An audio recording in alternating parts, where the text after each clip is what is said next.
christiangeekcentral.com.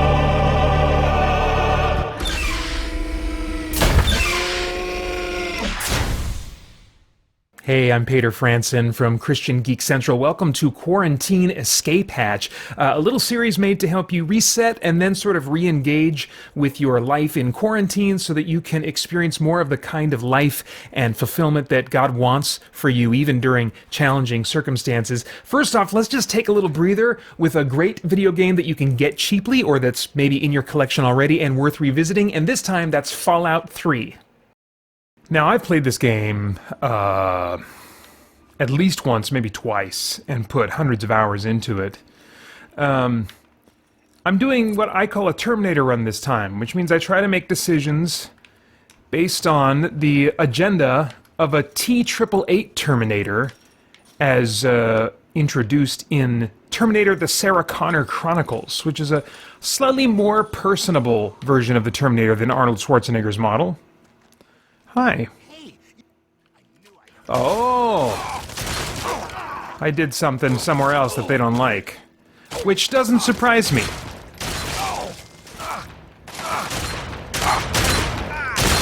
So in my headcanon, I am a Terminator. And usually, you know, I did a Terminator run on the Outer Worlds as well. And it took me a while, especially since that was the first time I'd played that game, to figure out what would a Terminator want to do? What would be a Terminator's endgame in this world? But having played this one once already, I kind of had some ideas going in about what I could assume. And what I'm assuming is that at some point, although my childhood memories are of a real child, sometime before the very last phase of that flashback sequence that opens up Fallout 3, the child that you play as was killed and replaced by a Terminator. Oh my God! You killed them! Are you real? You're here to save us? Where are we going? And so I have to figure out, you know, okay, why was he replaced? Well, probably because his dad was working on that water project, and he's going to want to in some way get involved in that project and just make choices in that context that will ultimately further the end of artificial intelligence, of machine life. You know, whether that's going to at some point involve just wiping people out, but I'm playing for the long con, you know. I don't just, as a Terminator, go around and just mow people down. I mean, Terminators are sent back in time with very, you know, specific missions, and so it doesn't mean that I'm just necessarily killing everybody. There might be more of that than usual for another type of playthrough, but it doesn't mean just mindless killing. I really try to be deliberate in making my choices. And I find that when I do a Terminator run, that it really adds some, in a game that specifically allows you to really have lots of choices in terms of what kind of character you're going to be. It makes for, you know, my headcanon as a Terminator makes for very interesting choices and a perception of the world. Sometimes I'll make choices that the game developers would say are good moral choices, even though I have evil ends in mind. And sometimes, you know, when I'm not doing a Terminator run, I'll do things that the developer clearly thinks are evil, but I'm like, no, this is the lesser of two evils, you know. So it can really, in a game like Fallout or The Elder Scrolls, you know, or whatever, if you bring some interesting headcanon into a game, like maybe you're a character from another fantasy world or a fictional world or something like that, and you have this whole headcanon about how you got transported to this particular fantasy world or this particular sci-fi world. You know, I found that can really add a lot to a second or even a third playthrough in games of this type. So, all right, let's see here. I'm not taking you anywhere. You're free to go. Just get out of my sight. I don't care where you go. Yeah, that's, I think, what he would say. We're free? You're serious? You're just gonna let us go? Thank you! Thank you so much! Now, in some other moments, I might have killed them anyway. just to see what they had on them. But they're slaves. They likely had nothing useful on them. And so, yeah, just let them go. Don't have to terminate everything. So I'm taking on this DLC mission right now, which is like the pit, I think. And I guess, I don't know if they're associated with it or what, but that's where I'm heading off to. I think I'm pretty close to it. But like the most enjoyable parts, I think, of a Terminator Run are when you're in a town. Although I gotta say that the UI for the whole, you know, VATS thing really fits a Terminator mentality.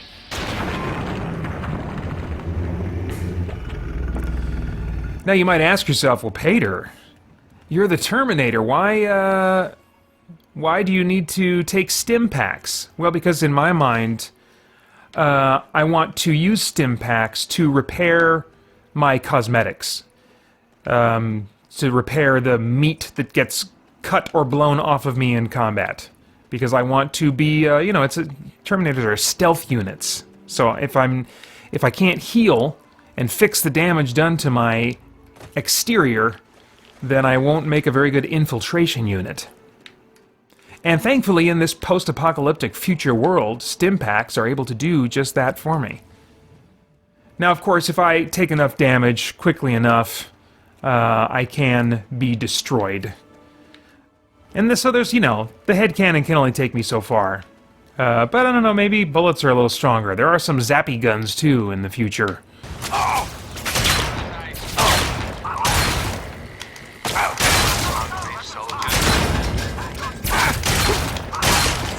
And a Terminator Run really fits well in a game like this where, you know, you're just being so stinking practical, you know? I just take the things that are going to be useful to me. I'm all about looting bodies. You just have a singular mission, and let's be honest, when we're playing RPGs like this, sometimes we're just playing the metagame of leveling up and gaining abilities and stuff. Oh my gosh, what is this guy's story?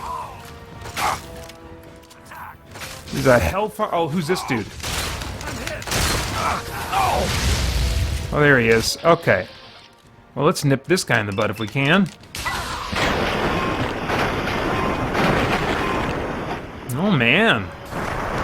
Not super effective. There we go.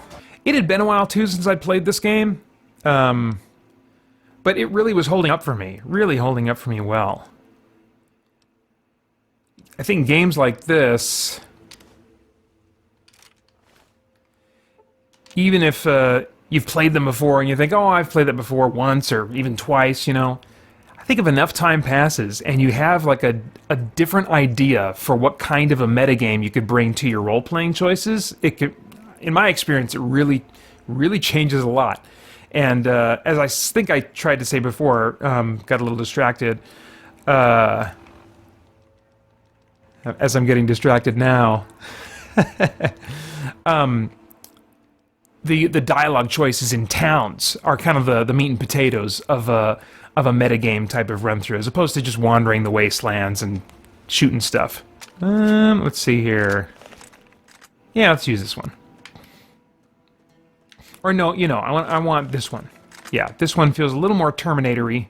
Some people, you know, admittedly will find a game like this unappealing thematically when they're, you know, in a situation like we're in now with this quarantine. Not because it's, you know, really disease-themed or sickness-themed or whatever, but it's a heavy atmosphere. And I found not long ago, after not a friend, but definitely an acquaintance of mine in our local church that we've been at for years, suddenly died. And I was in the middle of having just kind of come back to this game. And it did give me pause a little bit to figure out if I was in the mood for this.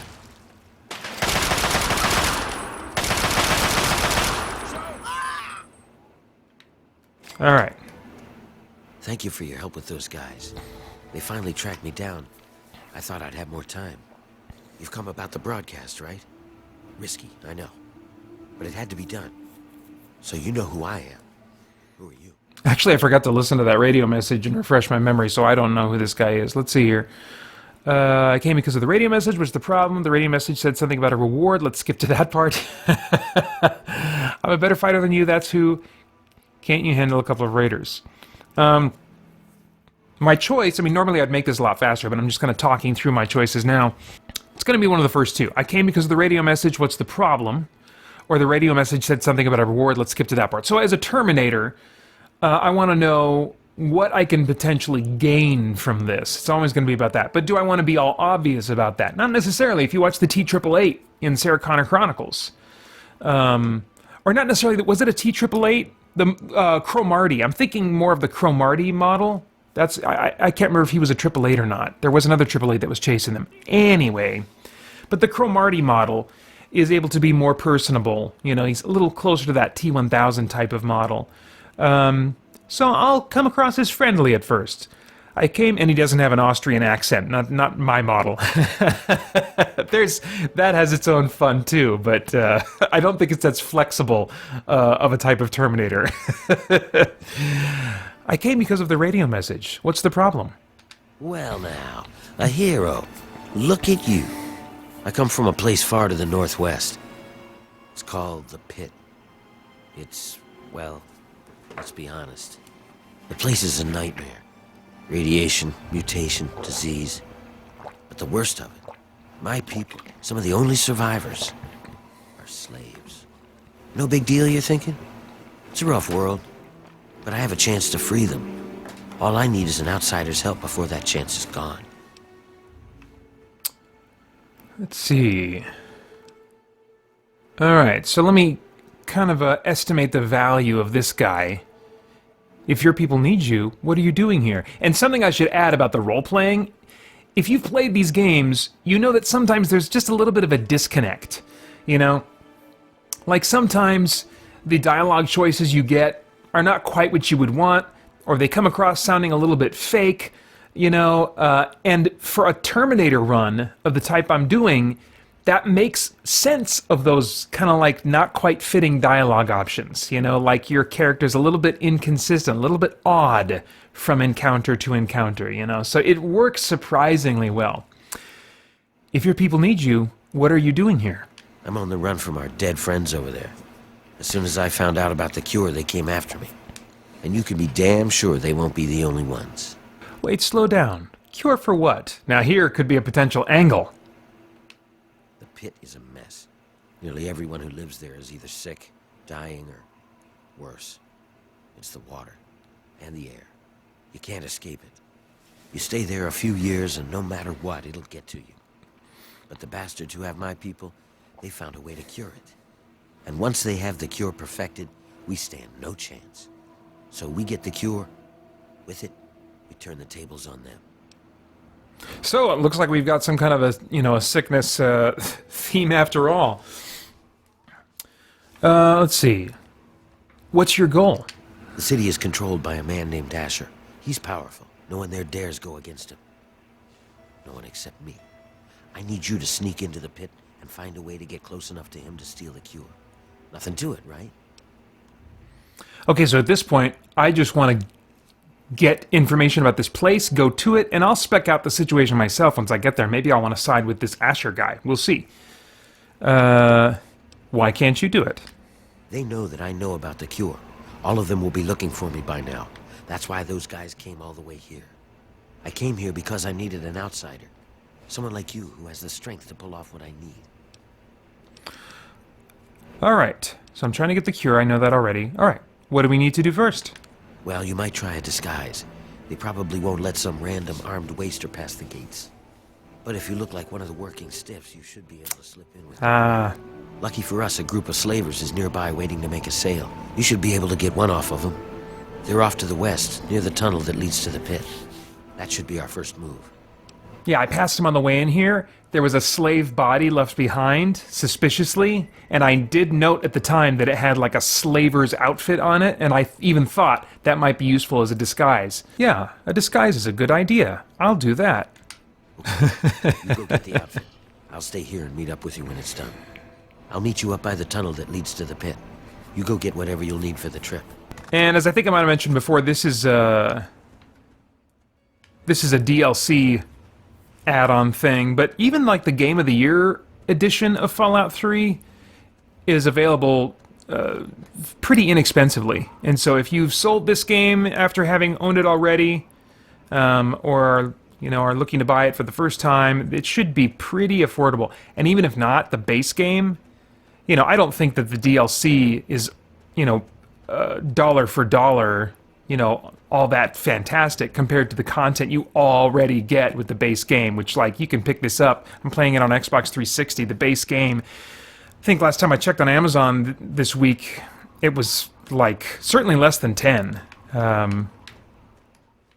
Closer to, like, 5, I think. Maybe even with shipping.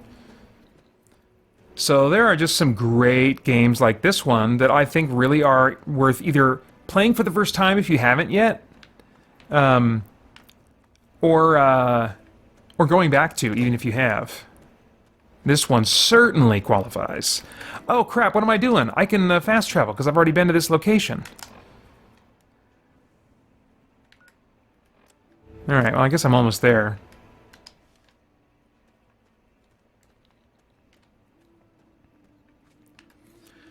Yeah, so we're looking to cure people, or not cure people.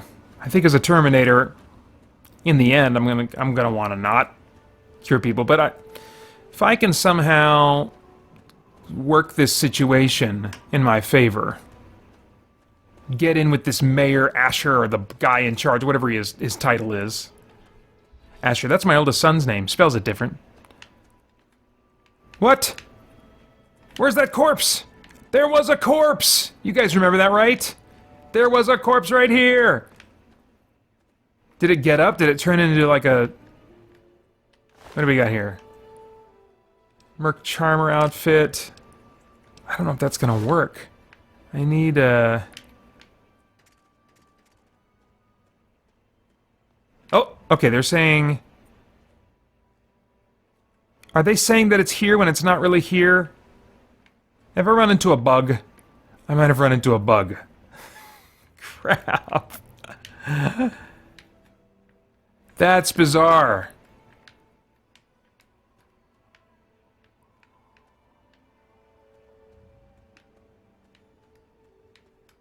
Alright, let me go back and do that again, I guess.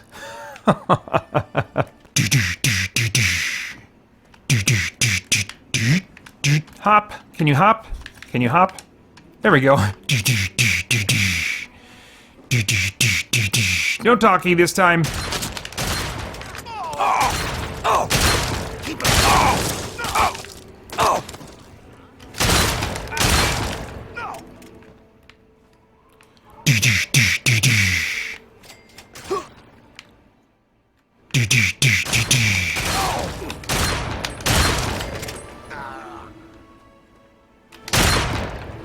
All right.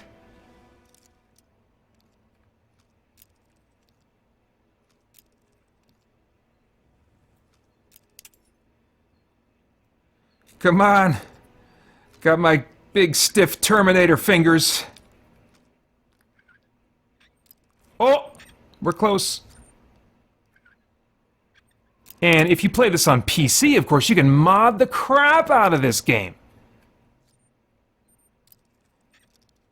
That certainly ups the replay value. Oh. Come on now. Oh! Was it over here? Was it this far? Is that too far? No, too far. Come on now. Oh.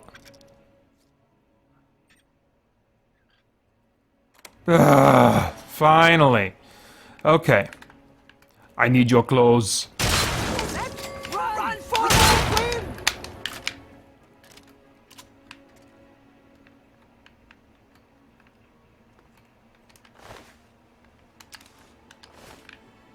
That should work, right?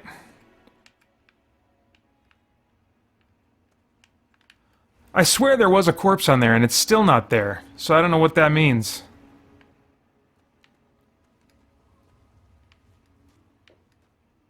Oh, there's still a guy. Is that maybe a monster? Or is it a guy cowering in the corner somewhere? I don't know. Using my Terminator tracking to find him. See what's up. Oh, I think Might be stuck in the geometry or something. Oh, hi!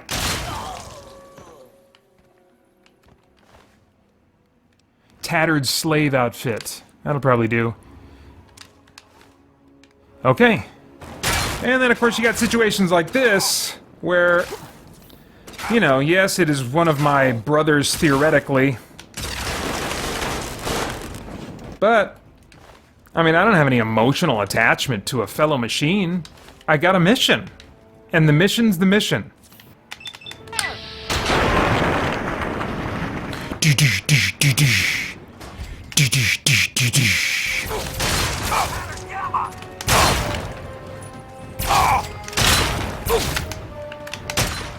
And the Terminator has to miss, you know, pretty frequently, right? I mean, there's a lot of missing going on in those Terminator movies.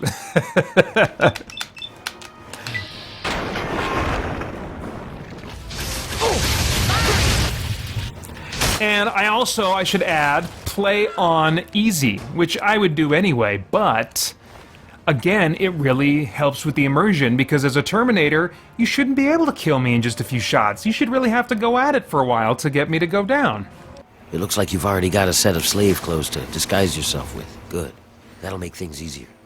I'll meet you up by the tunnel that leads to the pit. You go get whatever you'll need for the trip. Make sure you're prepared. It's a long trip and you won't be back here for a while.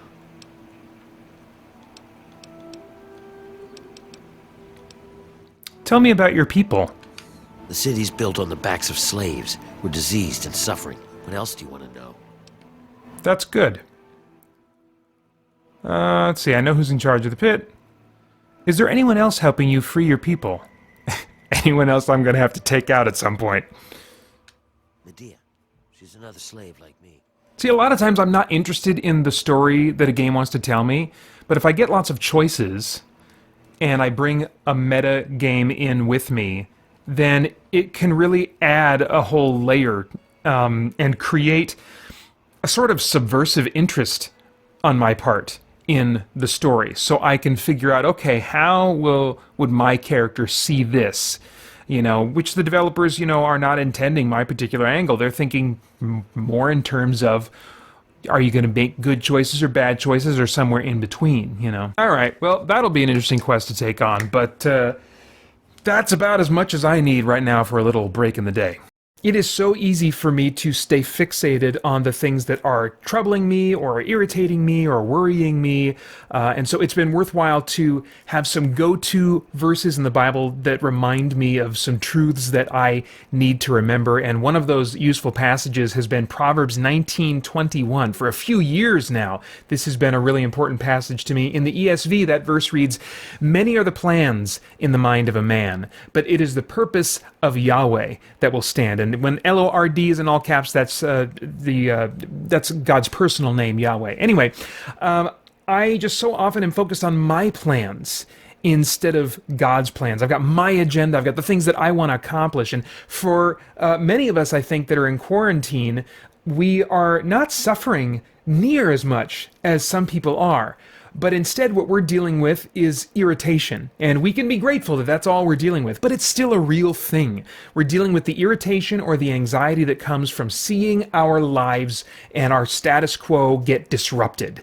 And we're losing control of our circumstances as if we truly had control to begin with, right? I mean, when something like this can just disrupt our lives, did we really have the power to hold on to our circumstances as they were?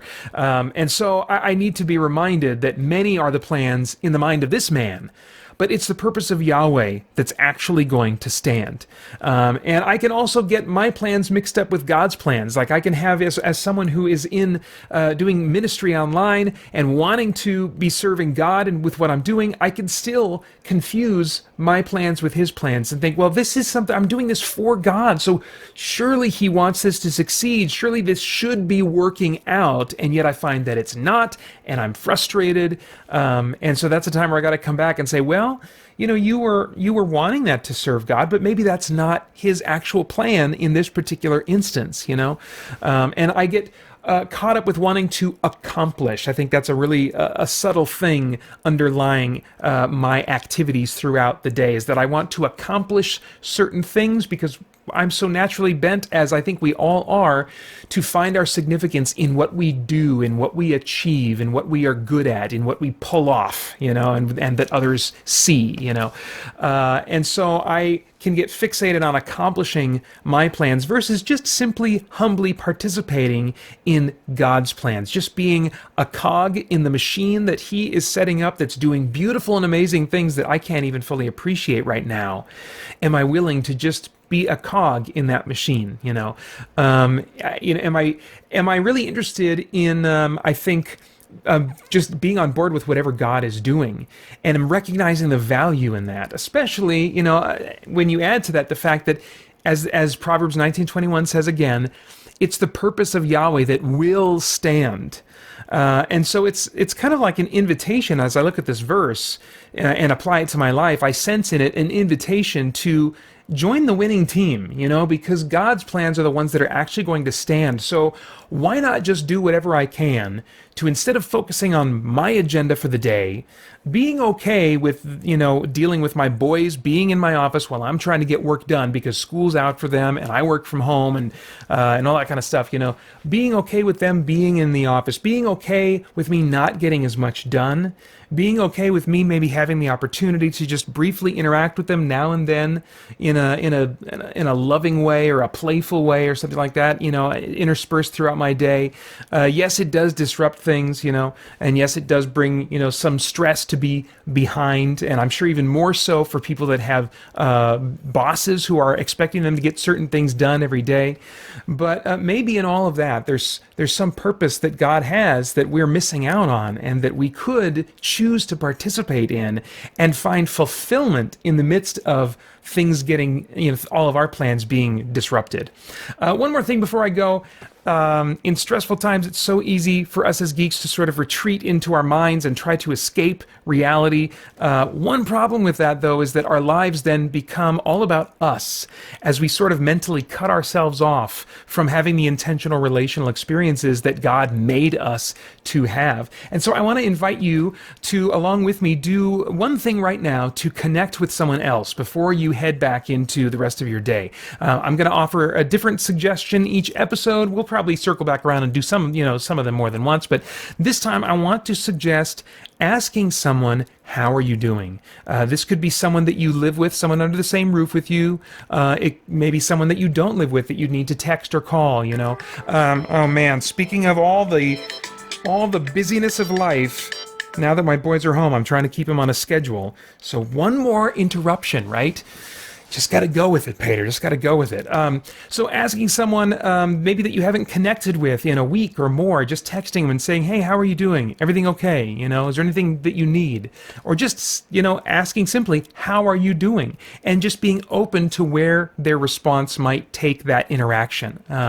Is there, and you can ask yourself, in the midst of that, is there a need that I can meet? Is there a way that God has positioned me to help or encourage this person? It's just a small little thing that we can do. Text someone, walk into the room and ask them how they're doing, and then just listen. Just listen and see what they have to say, what you could be caring about and praying for in them, in their situation, and what need you could potentially meet. Just being open to that. It's a simple little thing. So I want to invite you to go ahead and do that right now. In fact, I am going to do that as well. How are you guys doing over there today? ? Well, staying connected to other people and being aware of their concerns can help the weight of our own concerns actually start to seem lighter. And more than that, being concerned with others is always part of God's purposes for us. So when we have that mindset of being aware of others and being concerned for them, no matter what plans of ours may fail, that's actually a moment where we're being successful in what our Maker actually made us to do. So I hope you find that encouraging to think about. That's all for now. Thanks for watching. Bye-bye. christiangeekcentral.com